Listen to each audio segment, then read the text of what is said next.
E agora o assunto é descarbonização e inovação, logística, insumos e desenvolvimento de talentos. E para fazer parte deste painel, eu convido um time de peso, começando por Andressa de Mello, especialista em inovação e sustentabilidade. Bem-vinda, Andressa.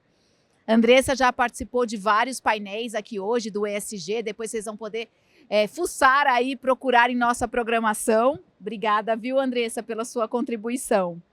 Márcio Ascencio, CEO e co-founder da Cander. Cander, é isso?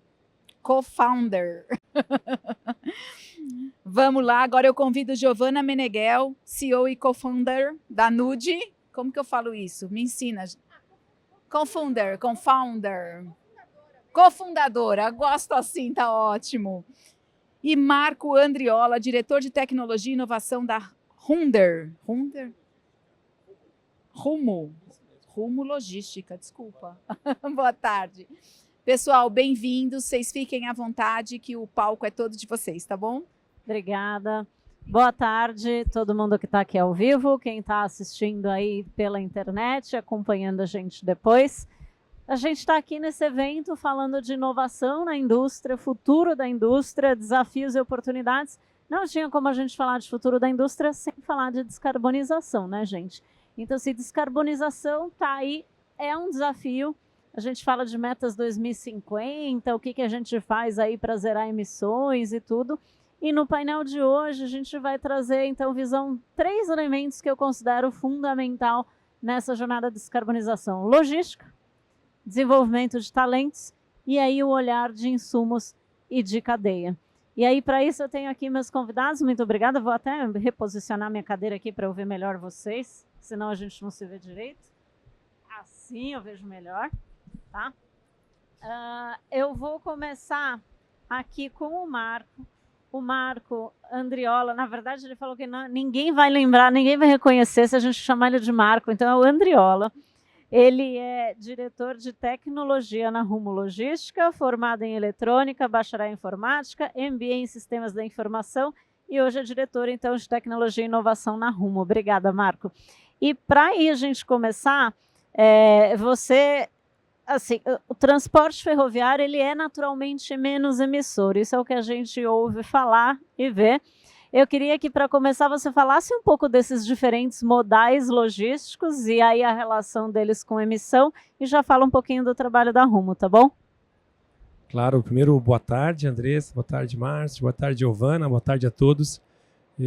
Feliz em estar aqui, poder contar um pouquinho do que nós estamos fazendo pela infraestrutura do país e também pela questão de ESG. Então vamos lá, talvez o primeiro ponto é quem é a Rumo, não sei se todos conhecem. A Rumo ela faz parte do Grupo Cosan.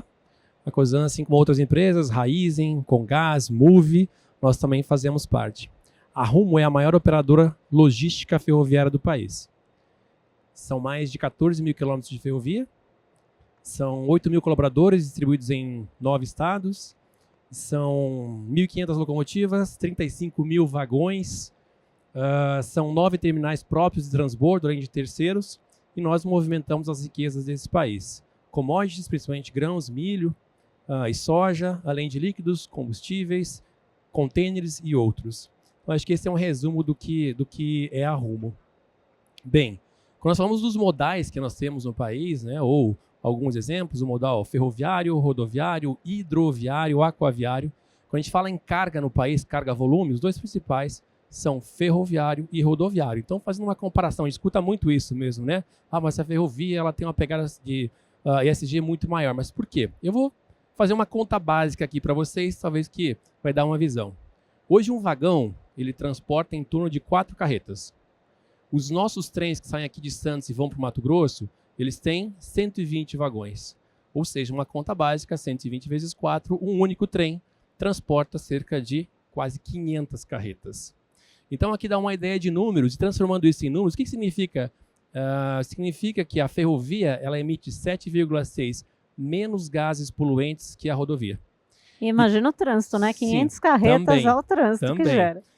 E um segundo ponto é que se a gente pegar o volume que a Rumo, que nós transportamos em 2023, se ele fosse transportado de rodovia, na rodovia, seriam emitidos 6,6 milhões de toneladas a mais que CO2. Então já dá a visão do porquê, né? A gente já carrega isso, mas tem uma pegada maior de sustentabilidade. Mas por quê? Então esses números demonstram que, de fato, a gente tem uma eficiência muito maior. Tem tudo a ver com eficiência, né, Andriola? Então, total. assim, é o meio ambiente junto com a eficiência, menos custo, é menos tudo, né? Manutenção, então a gente gera vários desdobramentos. E aqui eu tô com a Giovana, da Nude, eu vou até ler aqui para não passar nada. A Giovana, ela é CEO e cofundadora da Nude. Para quem não conhece, a Nude é uma food tech, que aí faz substitutos lácteos feitos a partir de aveia, e veio aí fundada em fortes pilares de inovação e também das questões de sustentabilidade e transparência climática.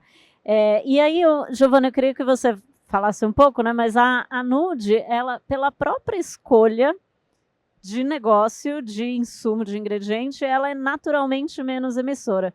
Queria que você contasse, então, também essa parte de como a escolha de negócio automaticamente já fez com que vocês fossem menos emissores. Bom, a gente fala que a Nude, ela nasce com o objetivo de ajudar o consumidor numa transição para um consumo de baixo impacto, de baixo carbono. Então, a gente acredita fazer isso através dos nossos produtos. Então, todo produto que a gente vai desenvolver, a gente pensa na parte das emissões. A gente olha muito para as emissões. Eu sei que o ambiental ele vai muito além disso, mas uma das coisas que a gente pegou para simbolizar isso foi a parte das emissões, e a gente estampa a pegada de carbono de cada produto na nossa embalagem. A escolha do insumo, tá? Então a gente sabia que a gente queria trabalhar com substitutos lácteos, porque todo mundo sabe, gente, assim, eu sei que tem gente que está fazendo um trabalho bem feito, tá no âmbito animal. Não estou aqui para julgar ninguém. Acho que a sustentabilidade ela é muito sobre cooperação e não sobre apontar dedos, mas no nosso caso, a gente queria trazer uma alternativa para esses produtos lácteos que hoje são grandes emissores, tá? Então, como todo mundo sabe, né, a parte de alimentação, ela é quando a gente olha as emissões totais, nos grandes emissores, a alimentação ela está lá no topo. Então, realmente a gente precisa pensar o sistema e como que a gente vai mudar isso para começar a pensar e fazer comida de uma maneira diferente. E aí os maiores emissores do Brasil são o desmatamento e o agro, essas cadeias ligadas, né? E aí a gente começou a olhar para as alternativas vegetais. Qual era uma alternativa que trazia, a gente está falando de alimento, então ela tinha que trazer sabor, né? E a aveia, ela entrega muito no sabor, então ela entrega um produto que tem cremosidade, ela tem um leve doçor, ela entrega muito, mesmo assim ela é neutra, então ela serve em receitas, ela funciona muito bem nesse aspecto, e ela é uma cultura brasileira, e além disso ela é uma cultura que tem baixa emissão, tá? A aveia, para quem não sabe, ela não é irrigada, ela só usa água da chuva.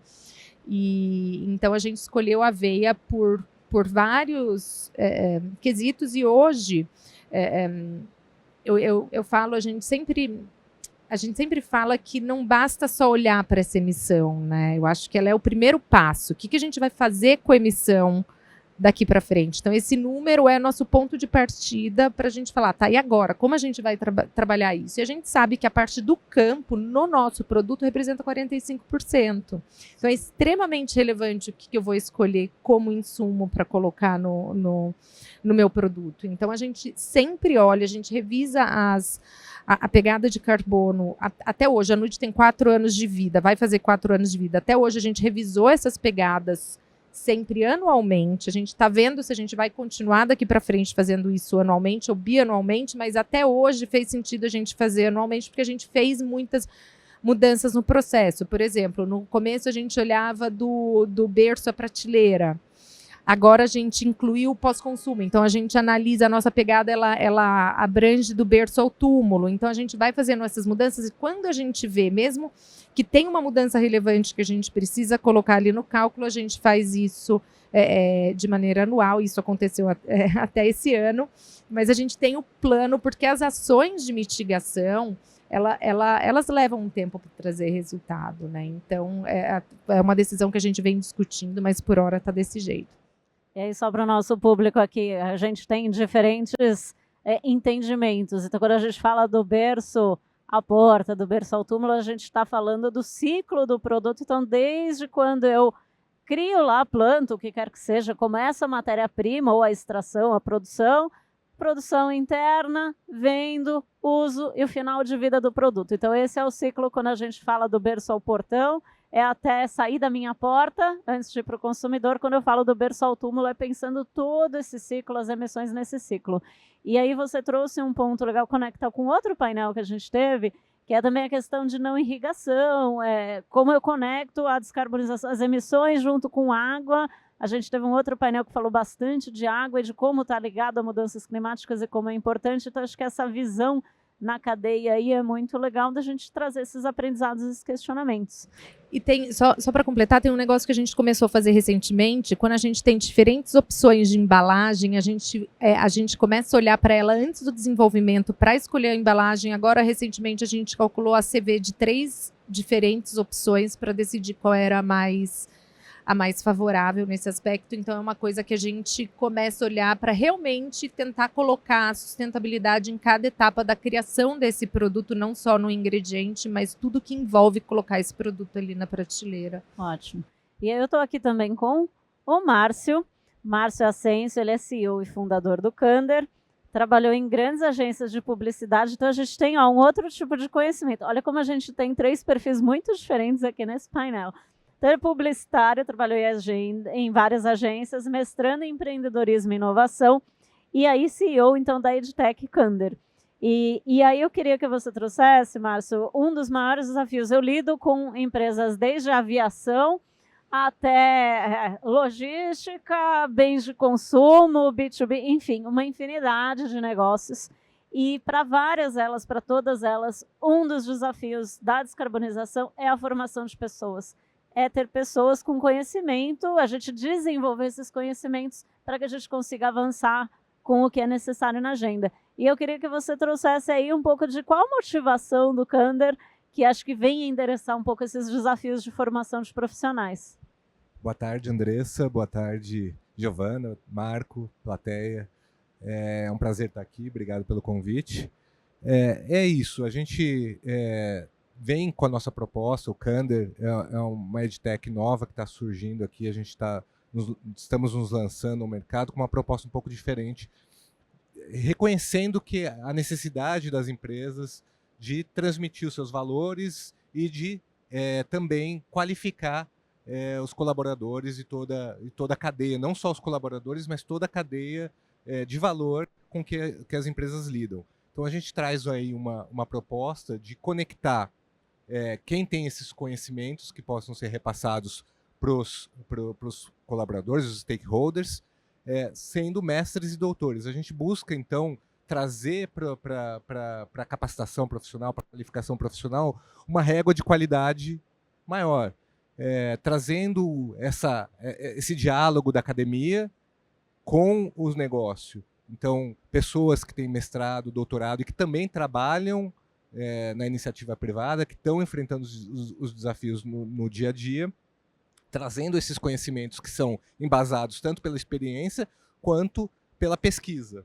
Então, a nossa proposta e a nossa vontade, como isso se liga aqui no tema do debate, é enxergar as possibilidades, porque não adianta a gente sensibilizar só uma parte, né? Fazer um discurso no greenwashing que a gente vê e critica tanto hoje e pensar que não. Às vezes o greenwashing para o consumidor e também para o próprio colaborador e para a própria instituição. Estamos fazendo, então vamos dormir tranquilo. Mas não é bem assim, a gente sabe que não é bem assim.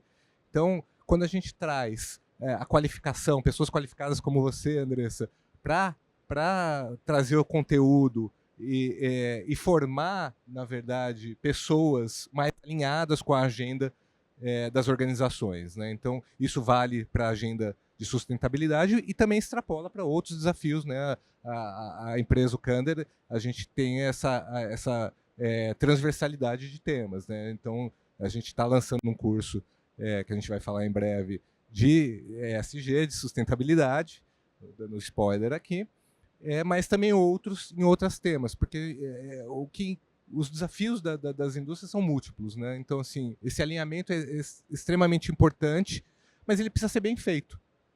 Então, a gente vê muito hoje o desafio de entender o que se precisa, mas muito mais também como conseguir não só que estejam alinhados e que o conteúdo seja bom, mas como que esse conteúdo também se transforma na prática.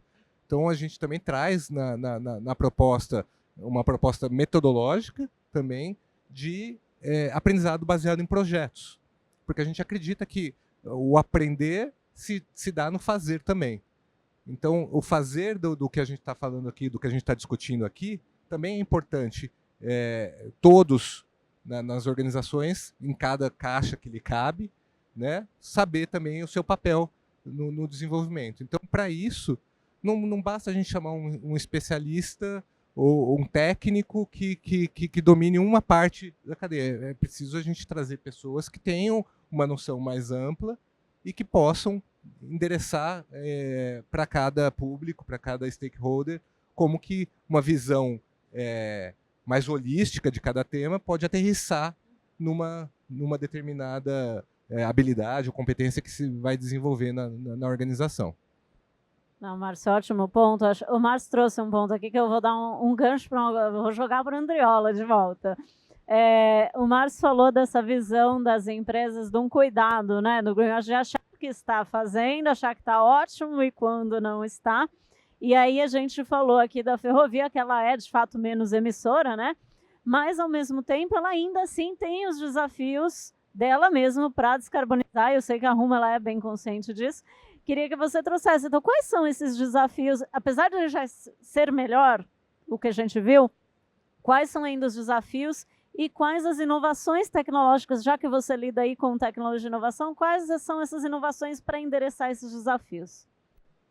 Tá ok, de fato são assuntos bem diferentes, né, que se conectam, mas nós somos inconformados por natureza. Então nós buscamos esse inconformismo, evoluir sempre. E quando a gente fala em otimização, eu vou falar um pouquinho.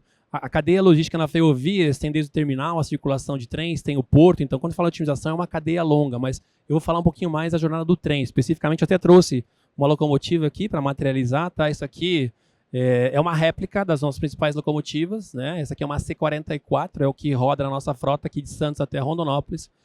E é interessante que quando você fala em eficiência, otimização, você tem que fazer com que essa composição ela chegue mais rápido, consumindo menos combustível e um valor nosso com segurança. E quando eu falo em chegar mais rápido, talvez muitos de vocês vão pensar, então ela tem que andar mais rápido. Não necessariamente, porque isso vai contra os outros pilares, que é consumir menos e com segurança. Então a sacada que a gente teve já há algum tempo foi, vamos atuar em ela parar menos. Um trem que sai lá de Rondonópolis e vem até Santos, tem muitas paradas por vários motivos. Manutenção de malha, enfim, outros motivos, escala do maquinista. Então a gente começou a atuar nesses pontos. A gente criou uma jornada para esse trem. Essa locomotiva aqui, ela era equipada com um meio de comunicação satelital de baixa capacidade. Hoje ela é equipada com 3 meios, um satélite de alta capacidade, rádio e também conexão 4G. Nós colocamos aqui na Serra de Santos conexão 4G em toda a malha, toda a serra que sai aqui vai até Santos, uma parceria com uma empresa grande, tá, de mercado. E hoje o trem tem cobertura 4G em toda a serra, porque satélite não pega bem em serra. Inclusive nós optamos por uma tecnologia de 4G aberta e não privada, não somente nossa, para que a comunidade ao redor também pudesse tirar proveito disso, porque realmente era uma região que não tinha sinal. Essa comunicação ela proporcionou um segundo passo para nós, que é conectar em tempo real não só a informação do trem, mas também a informação das centenas de sensores IoT que nós temos. Acho que vocês não têm noção, hoje a gente mede, vou dar alguns exemplos, trilho quebrado, descarrilhamento, queda de barreira, nós medimos a temperatura da roda, se ela está quente, se ela está fria, nós medimos a geometria do vagão, e todas essas informações já são conectadas em tempo real num sistema de otimização que fica lá em Curitiba, num centro de controle operacional. Assim como o tráfego aéreo, o de trens também tem um centro de controle operacional. Nenhum trem circula sem estar controlado por isso. Essas informações em tempo real chegam nesse centro de circulação e elas realimentam o computador de bordo que tem na locomotiva, informando para ela, ó, para, porque tem um evento à frente. Assim como ele alimenta também outros sistemas de inteligência e manutenção para que o trem pare menos. E aí uma terceira parte que nós fizemos foi equipar essas locomotivas com o melhor sistema de condução autônoma do mundo. Poucos sabem, né? A ferrovia remete lá ao trem a vapor, maré fumaça. 85%, né? 85% da viagem que essa locomotiva faz é feita de maneira semi-autônoma. Porque o maquinista ainda está lá, mas é semi-autônomo. O maquinista não faz nada, ele só acompanha. Quando nós olhamos a junção de todos esses fatores, a gente tem uma ferrovia muito mais otimizada. De novo, eu gosto de transformar em números, né? O trem que tinha 80 vagões, com essa solução e outros processos, hoje ele tem 120 vagões. E no ano que vem, se tudo correr bem, e vai correr, é o nosso plano, 135 vagões. Pô, então o trem é maior, consome mais. Não, hoje ele consome 16% a menos de combustível. E a viagem lá do Mato Grosso até Santos, que levava 90 horas, atualmente já está em menos de 78. Isso representa uma eficiência maior, ainda menos emissão, e mais que isso, o nosso produto ele fica mais competitivo lá fora. Porque como eu tenho uma cadeia logística mais otimizada, mais eficiente, o nosso produto é mais competitivo, tornando o país também mais competitivo. Então esse inconformismo nos movimenta para cada vez buscar mais, e assim atingir nossos objetivos e cumprir com a nossa missão aí. Gente, alguém imaginou que tinha tanta tecnologia num trenzinho desse? Acho que a gente Aliás, fica eu vou mesmo... deixar depois, desculpe, como recordação para você esse momento, eu vou obrigada, deixar essa réplica para obrigada. você aqui, Andressa. Não, a gente fica com essa imagem mesmo de antes, e acho que uma coisa legal que a Andreola trouxe é o que o pensar a descarbonização trouxe aí também como eficiência, como otimização. Então, eu juntar o E, né, que é isso. Eu descarbonizo e, ao mesmo tempo, eu tenho menos tempo, e aí isso fez vocês serem criativos e atrás de inovação, e que isso trouxe outras coisas, temperatura, esse monte de coisa aí que você falou. Eu tenho certeza que tem outros aí desdobramentos que geram também menos custo e eficiência em outros aspectos também. Perfeito, perfeito. Complementando, nós temos processos de medição de ultrassom na ferrovia. Então, nós passamos com ultrassom medindo para ver se tem alguma fissura para antecipar uma fratura. Então, nós temos a medição para que o trem não vá em cima de um trilho quebrado, mas também prevenção para que isso não aconteça. Então, é um mecanismo muito grande, um processo muito grande, com muita tecnologia, para que a gente, de fato, isso trouxe o resultado. O trem hoje para muito menos e a gente consegue chegar mais rápido, não necessariamente andando mais rápido. E a vida do condutor fica melhor também, né? Sem dúvida alguma. Aliás, tem efeitos colaterais, né? Porque a gente precisa ampliar a segurança, porque o maquinista precisa manter a concentração. Então, hoje, a gente teve outras ações também de maquinista, a gente mudou, inclusive, a maneira de conduzir a locomotiva, com treinamentos constantes, enfim. Muito interessante. Não, muito legal. E aí eu vou passar para a Nud agora. A Nud, embora ela seja uma food tech, então é recente, acho que vocês têm aí o substituto lácteo. A gente sabe que não é todo mundo que vai migrar e tudo bem, acho que a gente fala, eu trago bastante, a gente tem o E, tem que ter várias cadeias, tem que ter isso de opções, né, e aprendizados, mas a Nud, ela traz um ponto importante que é a transparência total, principalmente nas emissões, né, de mostrar a pegada de carbono nas embalagens e de criar um movimento. Acho que vocês criaram um movimento, assumiram essa postura de, olha, a gente pode talvez não ter o maior impacto em volume, mas a gente vai convidar outras a irem nessa questão, que é o movimento Mostre a Sua Pegada, e não é porque vocês estão bem que acho que vocês estão descansando e achando que já fizemos tudo. Me fala um pouco dessa decisão de vocês, desse movimento de convidar outras marcas e também dessa busca aí por novas opções ainda. Tá. Bom, acho que tem uma coisa legal de falar, que o nome Nud, ele vem da ideia de transparência, tá? De não ter realmente medo de esconder nada. Então, a gente sempre colocou essa pegada na frente das nossas embalagens e tá ali um número. Mas e esse número, o que ele significa? O consumidor não consegue entender se ele é alto, se ele é baixo, se ele é bom, se ele é ruim. E aí a gente falou, bom, a gente precisa de outras empresas fazendo isso. E a gente começou a chamar empresas para entrar nisso e começar a calcular e mostrar qual era a pegada dos produtos que eles estavam produzindo e colocando aí para os consumidores. E 30 empresas entraram nisso. Além da gente falar com empresas que estão ali vendendo direto para o consumidor, a gente conseguiu engajar alguns fornecedores para também calcularem e começarem a colocar isso na ficha técnica dos produtos como uma informação adicional, para ajudar nessa conscientização do que é a pegada, por que é a pegada, como ela é feita. A gente faz bastante conversa sobre isso, não só com outras empresas para chamar elas para fazerem a mesma, para o consumidor ele começar a entender aquele número, o que ele significa, se ele é alto, se ele é baixo. E além disso, a gente acredita que esse número ele empodera o consumidor, porque sem ele, o consumidor ele não consegue saber se aquele produto é realmente bom ou ruim para o meio ambiente. E outra coisa, uma coisa super importante para falar, tá, gente, é que esse número ele é verificado por uma terceira parte, então ele não é um número que eu, Giovana, vou lá, calculo e coloco na embalagem, ele é um número verificado. A gente já usou a Way Carbon, hoje a gente está com a Future Carbon aqui A gente começou com uma empresa sueca, na realidade, que chamava Carbon Cloud, daí a gente mudou para a Way Carbon aqui no Brasil, e daí teve uma mudança de gestão na Way Carbon e a gente acabou mudando para a Future Carbon o ano passado.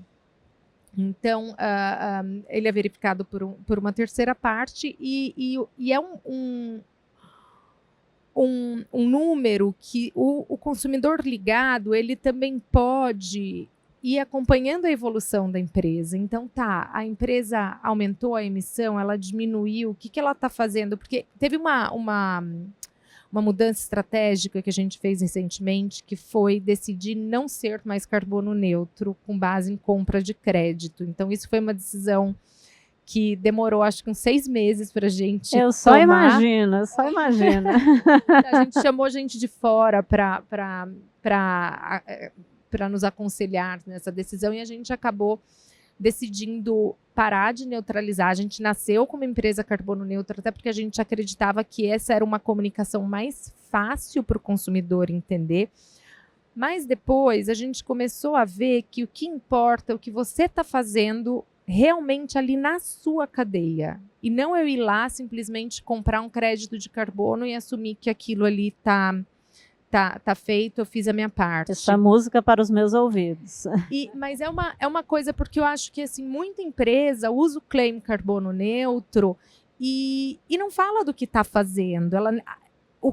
Mas eu sou carbono neutro porque eu compro crédito. O que eu estou fazendo para mitigar as minhas emissões? O que eu estou fazendo na minha cadeia?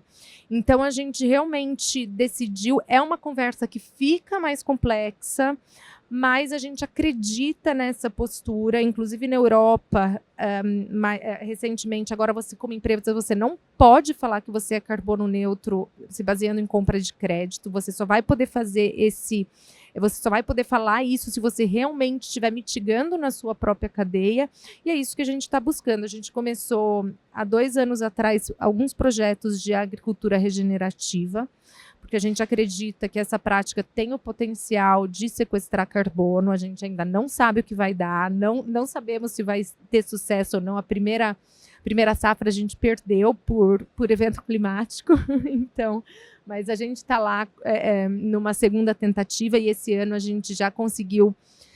Outro desafio, e eu sempre gosto de colocar, porque quem tiver solução, por favor, venha falar com a gente ainda está apanhando muito nas metodologias de mensuração do carbono no solo. Então, a gente está trabalhando hoje em parceria com a UEL, em Londrina, a Universidade Estadual do Paraná, né, que fica em Londrina, e eles que estão encabeçando aí essa parte de mensuração para a gente do carbono. Novamente, colocar uma terceira parte, uma instituição de ensino que tem o respaldo para validar aquilo ali e para colocar seriedade nesse trabalho que a gente está fazendo. Mas a gente está fazendo aí essa provocação agora para as empresas que tá, legal, calculei meu número, coloquei meu número, é o primeiro passo, mas depois, o que você faz com esse número? E essa conversa com o consumidor é realmente essa transparência. Então, olha, eu o nosso número primeiramente aumentou. Por quê? Porque eu incluí a parte do pós-consumo. Agora, a gente lançou recentemente um produto que ele é feito do... A gente tem nosso produto principal, que é nosso carro-chefe, que são os leites, né? Que são os leites em litro. A gente tem 5 versões desse leite. E no processo, após a filtragem, sobrava tipo um bagaço.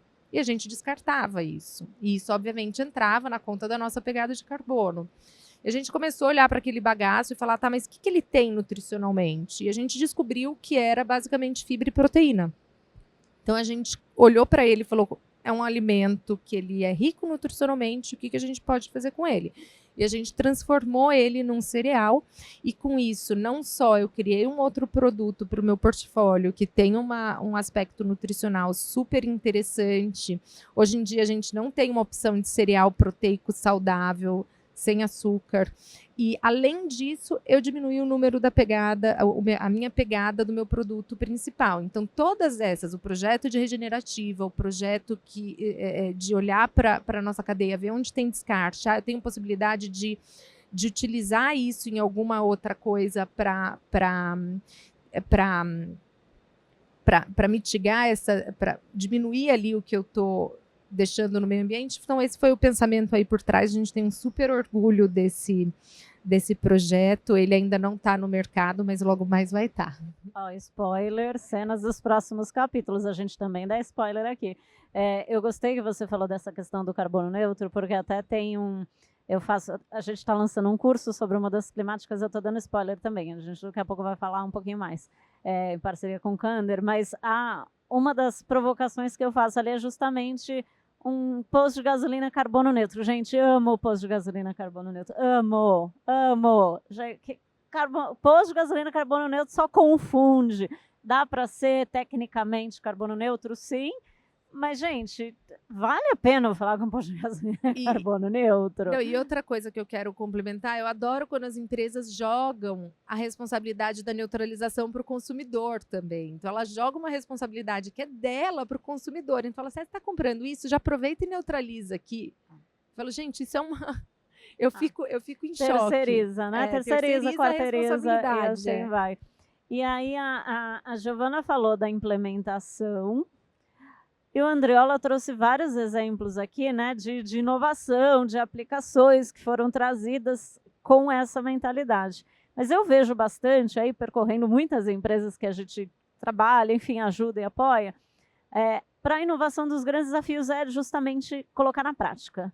Então, às vezes, o conceito é muito forte, eu entendo o conceito, entendo para que precisa, tenho ótimas ideias de inovação, mas tenho dificuldade em trazer para a prática. E aí, Márcio, me fala um pouco, a metodologia do Kander traz aí projetos, como é que ela visa endereçar essa questão da dificuldade de colocar em prática novos conceitos e novas habilidades? Então, a gente veio com essa demanda que partiu até de ouvir os profissionais que a gente conversou, que estão buscando qualificação para o mercado de trabalho e nas suas empresas, de que, olha, eu estou fazendo aqui um MBA, ou estou fazendo um curso livre, e eu estou vendo muitos conceitos, mas não estou sabendo aplicar isso, não estou conseguindo levar isso para o meu dia a dia. E a gente foi atrás, e existe, né, na educação as metodologias ativas, e uma delas é o aprendizado baseado em projetos. E a gente foi beber dessa metodologia da educação e trazendo para o contexto dos cursos livres. Porque foi um desafio, porque essas metodologias elas foram criadas na educação no contexto da educação formal, multidisciplinar, de uma formação onde tem diversas disciplinas e uma classe com 30 alunos que vão se juntar em grupos e vão fazer os projetos em grupo. Então a gente foi olhar isso daí não tinha uma plataforma orientada a projetos para cursos livres e cursos livres que vão endereçar necessidades formativas para o mercado de trabalho. E a gente desenvolveu financiado pela FAPESP, então a nossa tecnologia está sendo desenvolvida, foi desenvolvida e ainda está sendo desenvolvida, sendo financiada pela Fundação de Amparo à Pesquisa do Estado de São Paulo. Olha a oportunidade de financiamento público para inovações. Esse é outro ponto que eu sempre trago para clientes. Olha a oportunidade de financiamento. Existe essa possibilidade. Temos aqui um caso real. Exatamente. O programa PIP, Programa Inovativo da Pequena Empresa, eles aportam em ideias e projetos de inovação tecnológica e que junta o conhecimento acadêmico com a aplicação para o mercado. Então a gente desenvolveu essa tecnologia, a gente tem aí um sistema, né, de aprendizagem que ele tem uma trilha formativa, onde os conceitos teóricos são trabalhados pelos professores, e tem também uma trilha prática, onde esses mesmos professores, dentro desse mesmo curso, eles colocam os desafios de um projeto, que é um projeto que vai colocar em prática aquilo que está sendo passado na trilha formativa. Então aí a tecnologia também traz a possibilidade, que é outra demanda que a gente ouviu muito, de colocar, né, a educação, aproximar o professor dos alunos na educação de cursos livres online. Então, esse projeto ele não é apenas ali uma proposta, faz aí.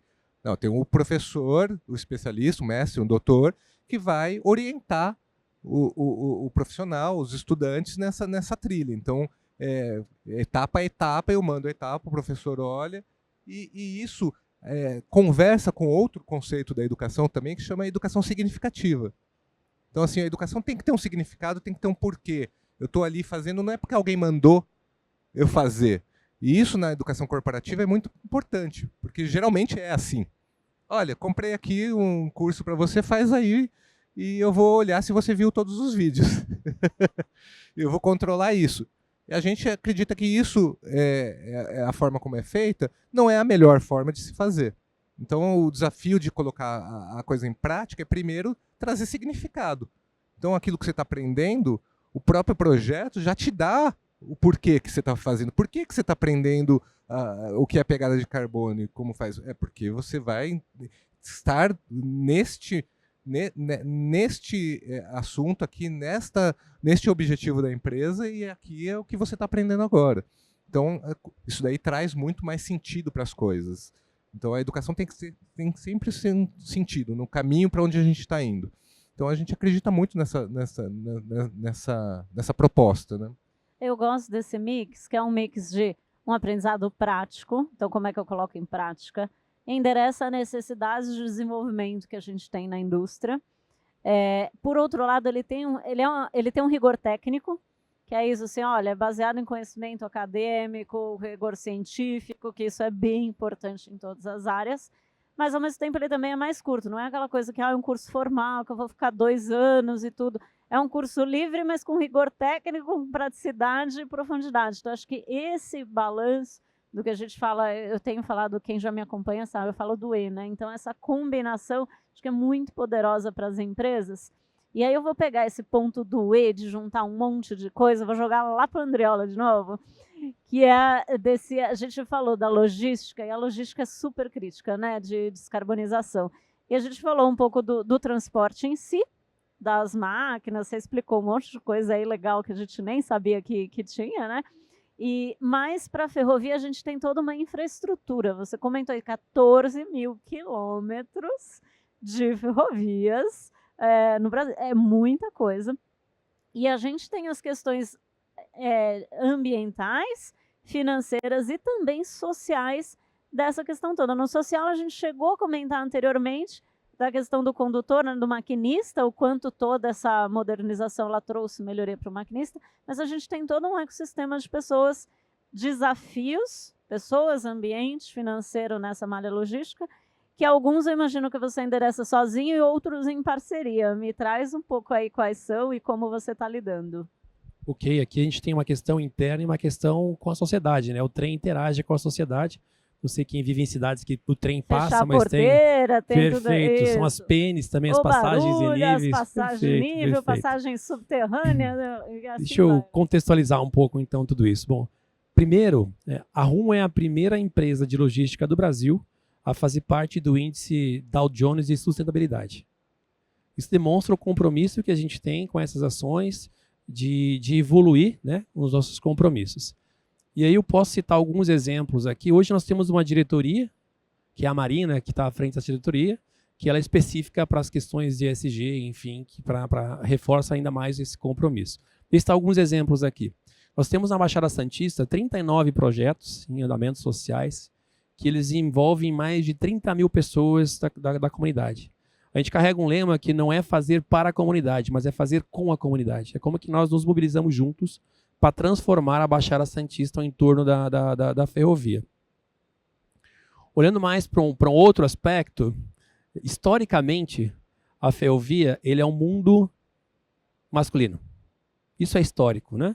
Durante muito tempo se carregou a ferrovia pela questão do tamanho de um trem para uma manutenção. E a gente quebrou e vem quebrando esse paradigma, né? Hoje, 24% dos colaboradores da companhia são mulheres. Desses 24%, 14% estão na liderança. 14% da liderança da companhia é feminina. Por um lado, a gente está feliz, por outro, não. Porque ainda não é o que a gente quer. A gente tem muito a caminhar. Então, a gente está feliz com a evolução, mas não ainda com o resultado final. Todos os executivos da companhia, eu inclusive, nós temos metas no final do ano de liderança feminina. Nós temos que evoluir. Eu acho que mais que evoluir só em números é evoluir de fato, né? Eu carrego muito isso, né? Acreditar na inclusão, praticar a inclusão. Então nós temos vários programas, mas não só em números, mas sim de como que a gente vive isso e de fato a gente alavanca isso. E talvez um terceiro ponto que a gente falou, né, com a comunidade, das questões de segurança. Hoje a Rumo tem a evolução nossa de segurança, os nossos números de segurança eles são equivalentes aos números das Class 1 mundiais. O que é uma ferrovia Class 1? São as referências do mundo que são normalmente as americanas. Então, os números de segurança nossa, elas são equivalentes às da ferrovia americana. Mas nós temos um ponto aqui de muita atenção, que é a interação do veículo com o trem, né, que são as PNs. Pela lei de trânsito, o trem sempre tem a preferência. O trem não tem como parar. Então, o carro sempre tem que parar a lei, por isso está lá, pare, olhe, escute, isso é lei. Mas ainda a gente tem muitos acidentes de abalroamento, que esse é o nome técnico que se dá. Nós, como tecnologia, desenvolvemos, junto em parceria com outras áreas da companhia, nós desenvolvemos uma nova solução de PN.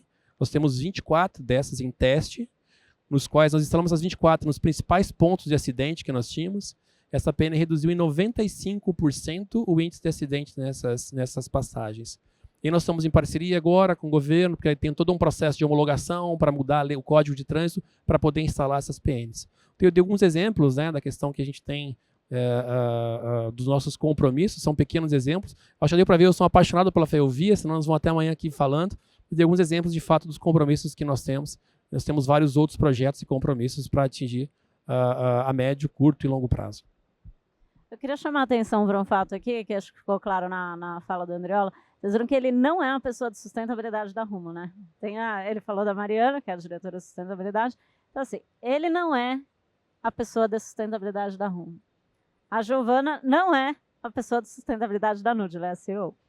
O Márcio não é uma pessoa da área de sustentabilidade. Então, a gente está discutindo aqui descarbonização, que é um tema super profundo, técnico e tudo, com pessoas que não são da área de sustentabilidade. E por que eu fiz isso de propósito? Eu fiz isso de propósito, a gente não pensa que foi sem pensar, não. É justamente porque, assim, quem tem que fazer a descarbonização, quem tem que fazer a sustentabilidade são todos, são as áreas e são negócios. E eu acho que aqui a gente tem, olha que legal, a gente está aqui linkando as discussões, trazendo conceitos, mas ao mesmo tempo trazendo para a área de atuação e para a prática. E é isso que é fazer sustentabilidade na vida real, é isso que eu acredito. Então, eu só queria fazer esse parênteses que eu gostei quando você trouxe, que é a Mariana, que é de sustentabilidade. Que bom que não é a Mariana que está aqui, que veio você, viu, Andriola? Nós carregamos na Rumo que todos somos, né? A Mariana é quem está à frente, mas todos somos sócios, temos que conhecer, praticar, enfim, e praticar na realidade. E é sobre resultados, né? Acho que tudo que a gente fala aqui é sobre resultados. Eu gosto de trazer muito assim, a sustentabilidade é resultado, não é um acessório. E aí, nesse ponto de resultado, que aí eu vou fazer a provocação aqui para a Gil, a gente ainda tem um desafio na questão do consumidor, da adesão de produtos vegetais. E aí tem tanto uma questão de sabor, você até comentou, né, do sabor, mas também a competitividade, seja em preço, seja em lucratividade. E aí eu queria, então, já que a gente está falando de resultado para o negócio, me traz aí da visão como vocês estão enfrentando e o que vocês estão atuando nesse sentido. Eu acho que, eu não sei aqui quem é consumidor de bebida vegetal, mas se alguém todo mundo sabe que é mais caro do que o equivalente né, de origem animal. O que acontece, tá? Uma coisa que ninguém sabe, a gente tem 40% a mais de imposto, a nossa carga tributária é 40% maior do que o do leite de vaca. Leite de Aí vaca já estamos trazendo a questão tributária, que é outra que eu discuto bastante, da gente olhar o tributário junto com a sustentabilidade, junto com a competitividade. Exatamente. Então, assim, o leite de vaca está na cesta básica e a gente tem uma situação social no Brasil que isso é preciso, né? Não tô questionando isso, mas hoje a gente está numa discussão tributária onde, até onde eu sei, por favor, me corrija se eu estiver errada, não entrou em nenhum momento a questão da sustentabilidade nas discussões. Então, por exemplo, a carne que entrou na cesta básica, por que não atrelar isso? Tudo bem, vamos colocar carne na cesta básica, mas a produção tem que ser feita dessa. Esses são os requisitos para você poder usufruir desse benefício. Então, a gente, como categoria, a gente, Nude, se juntou com mais 4 empresas do setor para a gente poder atuar nessa questão tributária e conseguir pelo menos uma aproximação, se não uma equiparação, com o produto de origem animal.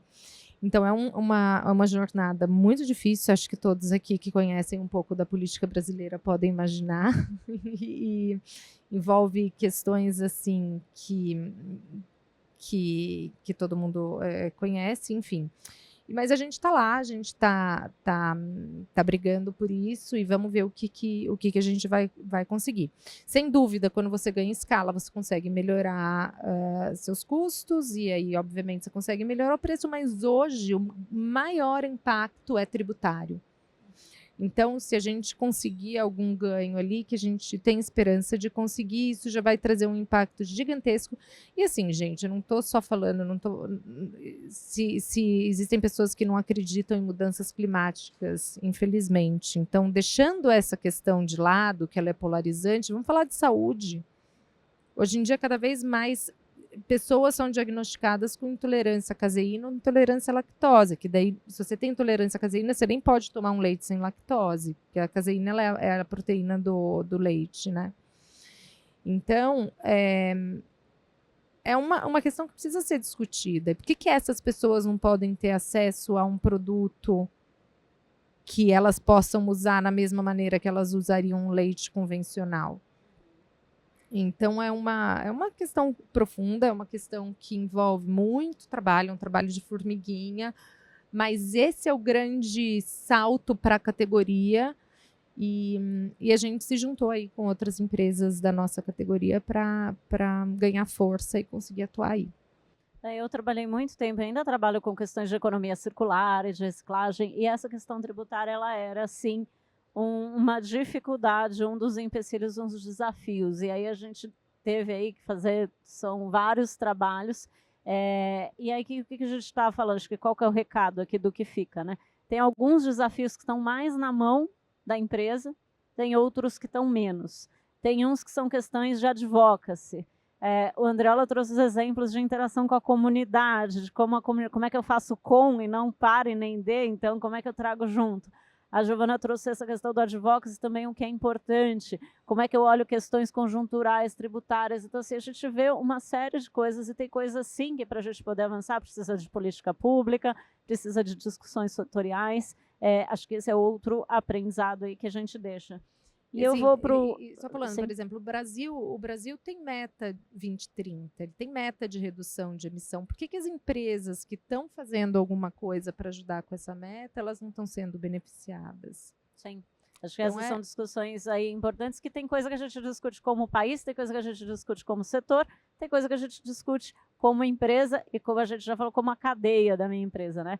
E aí eu vou passar para o Márcio agora. Márcio, vocês têm aí um primeiro curso de gestão estratégica de mudanças climáticas, que inclusive é ministrado por mim, porque eu gostei tanto da ideia que eu falei, ali, eu tinha essa ideia de desenvolver um curso para até aí deixar mais acessível para mais pessoas, a minha capacidade de fazer projetos com as empresas, ela vai até um certo nível. Como é que a gente deixa para mais pessoas e mais empresas que querem entrar nessa jornada? E a hora que eu conheci o Canva, eu falei, gente, é isso que eu estava procurando até hoje e não tinha encontrado, agora encontrei.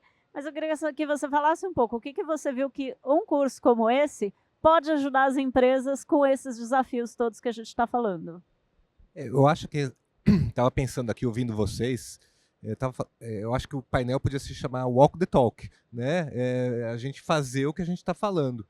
E é isso que fica aqui para mim, assim, da experiência da Rumo, da Nude, e é o que a gente está propondo, né, com o curso, em que a gente levar esse conhecimento e essa prática ancorada, como você disse, né, em conhecimento científico, em experiência prática real de mercado, e trazer isso para mais gente. Para mim foi uma experiência enorme, muito gratificante ter contato com você, ter contato com o que você traz. Eu confesso que eu sou um paraquedista na agenda, na agenda climática, na agenda de descarbonização. E assistindo o seu curso, que eu estou fazendo o curso, é excelente, eu recomendo. A propaganda. Recomendo demais o curso da Andressa. Eu, como líder de uma empresa que está nascendo, numa startup que está nascendo, isso daí já está me sensibilizando para desafios que eu vejo que eu vou poder enfrentar e vou poder atuar de uma forma muito mais robusta, né, do ponto de vista de saber o que isso significa. A gente ouve, né, eu estava pensando esses dias, a gente ouve muito, né, do desafio climático, a gente olha para fora e vê assim, nossa, esse desafio eu não posso fazer nada. Eu só vou reciclar meu lixo. Como um cidadão, como alguém que não está... Mas não é só isso. A gente, na nossa atuação profissional, a gente também pode. A gente pode colaborar com meta de carbono, a gente pode olhar para isso e a gente pode exigir também. E precisa saber, só precisa... E saber, a gente precisa de um... conhecimento, criar o repertório, né? Exato. Esse repertório que eu estou sendo sensibilizado agora, eu vou levar comigo daqui para frente. Então, eu acho que toda empresa e todo líder, né, eu acho que assim, a gente tem que falar, as empresas são feitas de pessoas. Em última instância, os líderes são as pessoas que tomam as decisões nessas empresas estratégicas. E esses líderes precisam olhar, olha só, eu fiquei quase 24 horas sem luz há 2 semanas. 1 semana e meia atrás. Teve gente que ficou mais. Eu fiquei 24. Teve gente que ficou 72 horas a alguns quarteirões de casa. Então, isso São Paulo, né? Evento extremo de clima. Ah, não tem nada a ver? Tem. A gente, 3 semanas antes, estava uma nuvem na cidade, né, de poluição, estava laranja o céu, e chegou na nossa porta. Então, assim, a gente sempre ouviu, foi criado, né, na nossa geração, falando assim, ó, a gente tem o pulmão do mundo, a Amazônia é o pulmão do mundo. Então a gente estava naquela coisa que os outros do mundo é que vão recorrer a gente. Né? E a gente tem o nosso estoque de oxigênio garantido, porque a Amazônia está aqui. Só que agora, na Amazônia queimando, Pantanal queimando, a gente vê que o Brasil é o primeiro a sofrer com o que está acontecendo. Então, assim, a agenda é muito mais necessária do que a gente pensava e muito mais urgente. Então, eu acredito que a gente levando educação de qualidade, pessoas sérias, comprometidas com a agenda climática, no caso do seu curso, a gente está fazendo toda a cadeia ser sensibilizada. E é importante, né, falar que esse curso, né, fazendo jabá aqui, mas porque cabe falar isso, ele não é só para gestores de sustentabilidade.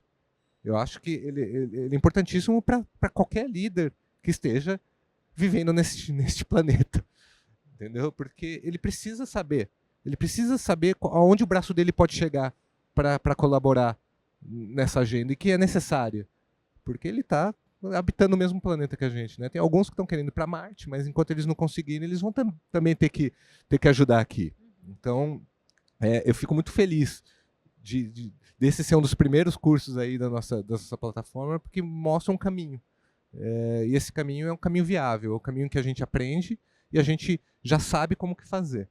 Eu vou ainda fazer o projeto, eu vou fazer um projeto de gestão de mudanças Aplicado ao climáticas. seu negócio. Aplicando ao meu negócio, e é um desafio, porque é um negócio digital, eu já vi o módulo dali falando de como se vai. É interessante, dá para fazer, dá para pensar. Dá para pensar.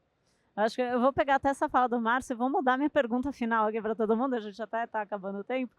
Mas eu gostei, Márcio, que você, dessa sua visão, que foi essa percepção de que, poxa, é para mim também, eu posso atuar também dentro da minha área de conhecimento, dentro do meu expertise, né? Mas eu tenho o que fazer, eu preciso, eu posso e eu quero, acho que é gerar isso. E aí eu queria que cada um de vocês, a gente tenha aqui as 3 experiências muito diferentes, né? Tanto de contexto de empresa, quanto de experiência pessoal, de expertise. Queria que vocês deixassem 1 minuto final, e depois eu vou ficar com 1 minuto para eu falar, de qual é o recado que vocês dão para quem está aí assistindo, as diferentes realidades. A gente tem um mundo de realidades aí. Qual é esse recado, essa recomendação final de como isso toca, do que pode fazer? Legal, só abre aspas aqui, né, da Amazônia. Eu sou um pescador esportivo, minha segunda paixão. Eu estava lá 2 semanas atrás, um dia de barco longe, e assim, de fato, se a gente não tomar algumas ações imediatas, a gente vai ter sérios problemas. Então, eu vivo isso na prática, as regiões mais remotas, queimadas, enfim. Então, todo ano eu vou para lá, mas realmente a gente percebe a evolução. E nesse sentido, acho que a mensagem final é, de fato, não só ter um compromisso, não só ficar na teoria, mas ir para a prática. De fato, assumir compromissos e fazer acontecer. Isso dá trabalho. Isso não é simples. É mais sair da imagem, que é bonito falar sobre isso, é bonito fazer propaganda, mas, de fato, é agir. Né? Não só num compromisso como empresa, mas um compromisso social de a gente fazer acontecer. Eu carrego muito comigo, né, não só na questão ambiental, mas na questão social. Enfim, eu vim de família muito humilde, meus pais não tinham 4ª série, talvez como que eu retribuo para a sociedade a oportunidade. Nós somos privilegiados e a gente consegue retornar em todas essas questões ambientais, sociais, um pouco do que a gente tem. Né? Eu acho que esse é um compromisso que temos que ter como empresa, mas como cidadão. Acho que a mensagem final é não ficar na teoria, mas de fato ir para a prática e fazer acontecer. Bom, eu brinco, às vezes as pessoas vêm e me perguntam qual foi seu pensamento lá atrás, quando vocês estavam fazendo a Nude, como que surgiu a sustentabilidade? Eu falo que para mim não tinha outro jeito. Eu acho que no dia de hoje, quando você vai fazer um negócio, não tem como você fazer sem colocar isso no centro do que você está fazendo. E como consumidora e consumidores, a gente tem que repensar nossos padrões de consumo de uma maneira drástica e a fundo nas empresas, cobrar as empresas pela realmente uma mudança, porque senão não vai ser possível. Então o consumidor, ele tem o poder, ele pode, ele tem um poder no sentido de demandar mudança. E as empresas, enquanto elas não todas, mas muitas empresas, enquanto elas não conseguirem, elas não tiverem sentindo essa pressão da sociedade, a sociedade tem que querer essa mudança. Então, eu acho que essa mensagem, qualquer pessoa pode fazer diferença, então ninguém pode subestimar o poder que tem. Eu vou muito em linha aqui com o que os dois já disseram. Eu acho que a gente tem que tomar as rédeas, né, do futuro, né, que a gente está construindo. Então, assim, não dá mais para não olhar para isso. Então, assim, eu acho que eu me sensibilizei tarde, mas ainda é possível. Sempre há tempo. Sempre há tempo. Então, assim, é olhar e falar que o impacto está em 2 esferas. Quando a gente está dentro do ambiente corporativo. Está na nossa esfera como cidadão, como a Giovana trouxe, e está na nossa esfera como líder, como gestor, como ser político, né, na nossa sociedade, e entender que a gente pode fazer pressão como consumidor, pressão como colaborador, pressão no bom sentido, claro, de falar... Se bem que eu vi um dado num curso aí que eu estou fazendo, que 30% dessa geração Z já está escolhendo os empregos olhando a questão da sustentabilidade. 20% já está deixando de aceitar ofertas por não estar alinhado com essa questão. Então, essa é uma forma de pressão cidadã que pode ir além do consumo, né? Então, tem o consumo onde a gente pode impactar, mas também tem a nossa atuação profissional que a gente pode sempre impactar. As empresas somos nós. Usando o meme, as empresas somos nós. Então... Eu queria agradecer os três aqui. E aí o que eu deixo é justamente isso. Bom, primeiro, somos todos pessoas, precisamos adquirir o nosso conhecimento, o nosso repertório para a gente tomar a melhor decisão. A gente viu aqui falando que descarbonização e sustentabilidade é sim resultado, que é possível trazer na prática, conectar com tecnologia, com produtividade, com operação, com decisões e escolhas de negócio. E eu acredito bastante que assim, a gente tem uma influência muito grande dos líderes da indústria, de provocar, de trazer, de fazer de uma forma concreta, sim. E aí o outro recado é que você não está sozinho, você não está sozinho. Não fica sofrendo, pede ajuda, faz em parceria. Aqui a gente ouviu aqui várias histórias, a gente tem outros painéis que trouxeram disso. Me chama para uma conversa, faz qualquer coisa, mas faça. Comece o movimento como o Márcio falou. Eu comecei tarde. Começou. A gente tem que começar, não é tarde. Diferente a gente, está tarde. Não está tarde, gente. Está tarde para não fazer nada. Mas está em tempo, sim, da gente começar, da gente aprender. É uma jornada de muito aprendizado. Então, muito obrigada a todos. Foi ótimo. Eu poderia ficar horas aqui. Eu teria mais umas 50 perguntas para fazer para todo mundo. Obrigada, Andriola. Obrigada, Gil. Obrigada, Márcio. E obrigada a vocês pelo espaço. A gente que agradece essa conversa, né? Super enriquecedora e importante. Andressa, te agradeço também, né? Tá aqui moderando o nosso terceiro painel hoje. Super obrigada pela sua contribuição. E convido a todos, a gente vai ter um intervalinho rápido, logo mais às 19 horas a gente vai ter o nosso último painel aqui, também com foco no ESG, e tá imperdível, tá? E às 20 horas a gente tem banda, né? Banda e música. Também é um momento bem bacana para networking, para descontrair um pouquinho. E amanhã tem mais, tá bom? Então, até já que eu espero vocês. Obrigada, gente.